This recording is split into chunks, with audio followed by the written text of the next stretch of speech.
हाय YouTubers. नमस्ते भक्तांनो. आई राजा उदे उदे.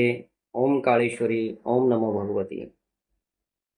मित्रांनो, आज एका भक्ताचा फोन आला आणि ती भक्त फोनवरती रडत होते आणि नेमकं रडून मला काय सांगितलं आज या व्हिडिओमध्ये, एवढी रडत होते ना की खूप रडली ती माझ्याजवळ.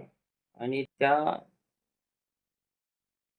ताईची व्यथा ऐकल्यानंतर म्हणजे मला एक खूप मोठा प्रश्न पडलेला आहे की लोकांनी अवेअर आणि सावध होणं गरजेचं आहे. तुम्ही देवकार्य करताना घाईगडबड करू नका.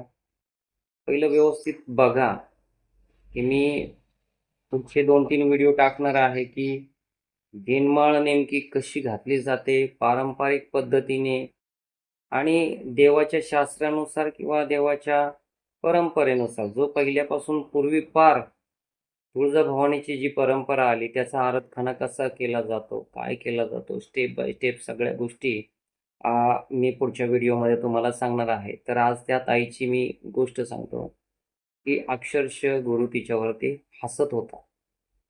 आता चला तर या व्हिडिओमध्ये आपण पाहू की मुंबईची एक ताई आहे आणि तिचा मला फोन आला. त्या ताईने मला सांगितलं. फोन केल्यानंतर काय म्हणतात ना, पहिल्यांदाच तिने मला फोन केला होता. मग घरगुती आमचं बोलणं झालं आणि तिने तिची व्यथा सांगायला सुरुवात केली. अगोदर त्या कुठून आल्या, काय आल्या, त्यांचा फोन कुठून आला मला ते पहिल्यांदा अगोदर सांगतो, की त्या ताई मुंबईमधून बोलत होत्या. त्यांचं आडनाव गोष्ट आहे. आणि त्याच्यानंतर त्या ताईला काही देवऋषांनी सांगितलं, की ताई तुला तुला गेनमाळ करावी लागेल. आणि त्या ताईचं वारं म्हणजे या देवऋषांनीच वारं आणायला सुरुवात केली. मुळात म्हणजे तिला काही याची विश्वास पण नव्हता, बिलीव्ह पण करत नव्हती. ती कधी देवादिकांना मानत नव्हती. पण वारं आल्यानंतर तिला ते श्रद्धा ठेवावं लागली आणि मानावं लागलं. पण मानावं लागल्यानंतर तिने काय केलं, की तिची गेनमाळ झाली आणि गेनमाळ झाल्यानंतर मी तिला काही प्रश्न विचारले, की तुला गुरुने गुरुमंत्र दिला का? गुरुमंत्र दिल्यानंतर किंवा गेनमाळ झाल्यानंतर तुमच्या जीवनामध्ये किती परिवर्तन झालं? किंवा तुझं लाईफ कशी चालली? तर मग तिने मला सांगायला सुरुवात केली, की मुळात म्हणजे मला काही गुरुमंत्र वगैरे तसा काही दिलेला नाही आहे. दुसरी गोष्ट, की जो गुरु केला, त्या गुरुने ॲक्चुअली काय झालं, की हिची गेनमाळ घातल्यानंतर, देवदेवस्थान केल्यानंतर हिच्यावरती वाईट वेळ आली, हिच्यावरती वाईट प्रसंग आले. म्हणजे वाईट प्रसंग काय आले, की यांचा विरारमध्ये स्वतःचा फ्लॅट होता. नवरा हा जास्त मद्यपी झाला. दारू प्यायला सुरुवात केली त्यांनी. दारू पीत, पीत, पीत मित्रांच्या नादाने, आता तिला एक मुलगी आणि मुलगा आहे. अशा नादाने त्यांनी काय केलं, की तो फ्लॅट जो आहे, तो फ्लॅट परस्पर 1,000 घे, 2,000 घे, 5,000 घे, अशा करता करता तो फ्लॅट त्यांनी त्या दारूच्या नशेमध्ये त्यांनी तो विकून टाकला. आणि विकून टाकल्यानंतर पण नंतर त्यांनी आरे कॉलनीमध्ये त्यांनी ते घर घेतलं आणि ते एकदा एका नातेवाईकांना भेटायला हॉस्पिटलमध्ये गेले होते. आता हॉस्पिटलमध्ये गेल्यानंतर बिचारा नवरा पण चांगला आहे. भले दारू पीत असेल तरी सुद्धा तो माणूस गुरुला गुरुचाच दर्जा देतोय आणि त्यांना मानतोय तो. आणि मग असं करता करता ते त्या हॉस्पिटलमध्ये गेले. हॉस्पिटलमध्ये गेल्यानंतर तिथे त्यांच्या त्या गुरुआईची जी जुनी होती त्यांना ती भेटली. आणि गुरुआई भेटल्यानंतर गुरुआईने त्यांना विचारलं, की कसं काय तुझं बरं आहे का? काय आता हिने सांगितलं बरं आहे म्हणून. आणि बरं आहे म्हणून सांगितल्यानंतर हिने काय केलं, की ती पुढे निघून गेली बरं आहे म्हणून.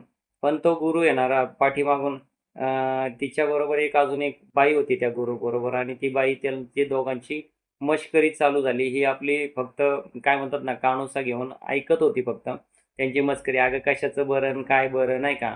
म्हणजे काय, की तिच्याकडनं जोपर्यंत खायला येत होतं तोपर्यंत त्या गुरुने त्याचं चांगलं केलं. म्हणजे चांगलं म्हणण्यापेक्षा गेनमाळ केली, पैसा मिळतोय म्हणून गेनमाळ केली. आणि तिला काय गुरुमंत्र ज्ञान नाही किंवा काय नाही, काय नाही. फक्त देवाचा कार्यक्रम तिने केला.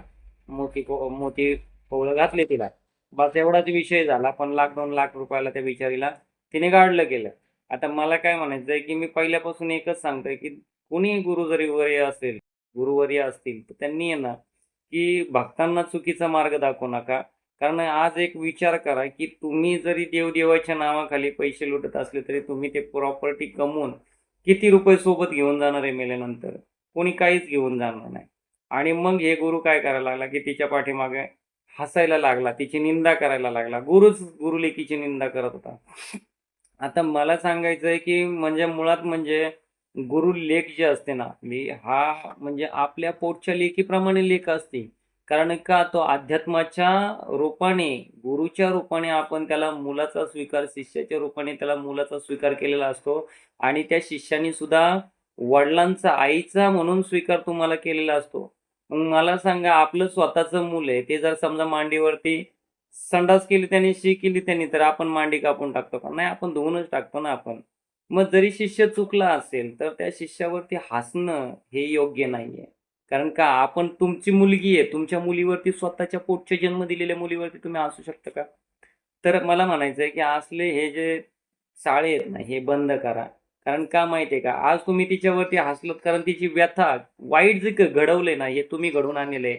आणि आई जगदंबा, आई येडेश्वरी, आई यल्लम्मा देवी आहे ना, हे तुम्हाला कधीच माफ करणार नाही. जगासाठी सुख मागा, स्वतःसाठी नाही मागितलं तरी चालेल, पण आपल्या लेकरांसाठी, जे आपले शिष्य आहेत ना, त्यांच्यासाठी सुख मागा. आणि अशा पद्धतीने ती पोरगी रडायला लागली की माझा गुरु स्वतः माझ्यावरती म्हणले हसतोय काका, अशी परिस्थिती माझी झालेली. मग तुम्ही हसताय का लेकरांवरती? ते आपलेच लेकर आहेत हो. त्यांना मान सन्मान द्यायला शिका. त्यांच्या दुःखामध्ये त्यांच्या बरोबर उभे राहा, त्यांच्या सुखामध्ये त्यांच्या बरोबर उभे राहा. तर त्या गोष्टीला अर्थ आहे. नाही तर तुमच्या गुरु म्हणण्याच्या गोष्टीला काहीही अर्थ नाहीये. तर असं कृपा करून कोणत्या शिष्यावरती, त्याच्या परिस्थितीवरती कधी हसू नका. काय, आणि खरं तर त्यांची परिस्थिती आहे ना, बनवणारे हे तुम्ही असतात. गुरु मार्गदर्शक असतो. गुरु हा काय म्हणतात ना, त्याच्या आयुष्याला वळण देणारा हा गुरु असतो. आणि सगळं कारणीभूत आहे ना तुमच्यामुळं झालेलं आहे. त्याच्यामुळे तुम्ही त्याच्यावरती हसू नका. ज्या दिवशी त्या माता माऊलीचा फेरा फिरल ना तुमच्यावरती, ज्या टायमाला ती क्रोधित होईल ना, तुमचा पापाचा घडा भरला जाईल ना, तर तुम्हाला माफी नाही, या गोष्टीमधून सुख नाहीये तुम्हाला, एक गोष्ट लक्षात घ्या. त्यामुळे आहे ना, आपला शिष्य हा आपलं लेकरू आहे. आपल्या लेकरावरती गुरु आहेत म्हणून आहे ना तुम्ही हसू नका. तुमचं कर्तव्य काय आहे ना हे बघा. 2 पैसा मिळतोय तेवढा मिळाला की त्या शिष्याचा संबंध तोडून दिला. त्या शिष्याचं काय घेणं देणं नाही. जगलाय का मरतोय का वाचलाय काही घेणं देणं नाही. ह्या गोष्टी करायच्या आहेत ना तुम्ही सोडून द्या. आताही अजूनही मी तुम्हाला सांगतोय. कारण काही लोकांच्या पापाचा घडा भरलाय आणि ते आता जेलमध्ये जाऊन बसलेले आहेत. एक वेळेस तुमची सुद्धा वेळ येणार आहे. कारण फेडायचं आहे ना सगळं इथंच आहे. आणि अक्षरशः ती गुरुजी आहे ना, तिला आरशामध्ये चोरून चोरून बघायची. हा, काय म्हणजे तिचं रूप, अक्षरशः आज ती व्याधीने ती मुलगी एवढी ग्रसली ना की तिचं काय म्हणतात ना, तिच्या मणक्याला गॅप पडले. मी म्हणतो शारीरिक कारण असू शकतं समजा, पण तिची आज परिस्थिती एवढी बिकट झाली ना, नवरा स्विफ्टची रिक्षा चालवतोय, घरदारी, गाडी, बंगला, सगळ्या काही गोष्टी होत्या. आणि तिचं जे घर आहे ते प्रॉपर गाव जे आहे ते मंचर सातारा साईडला, सातारा. तर काहीतरी चांगल्या गावाचं नाव आहे, मला काय आता येत नाही त्या गावाचं नाव. पण सातारा साईडला तिचं गाव आहे. तर त्या गावाची ती महिला आहे. म्हणजे असं, पण मला काय सांगायचं आहे की बाबा तुम्ही, लेकरू आहे ना, ते लेकरू आपलं आहे. तिला आपण भले जन्म दिलेला नाही, पण अध्यात्मातून तिला जन्म दिलेला आहे. तर तिला मार्ग दाखवा, पण तिच्या दुःखावरती हसू नका. हे माझी गुरूंना कळकळीची विनंती आहे. असले धंदे सोडून द्या. लोकांचं वाईट करू नका, कारण एक दिवस फेड तुम्हाला इथंच आहे. फक्त मला एवढंच सांगायचं होतं.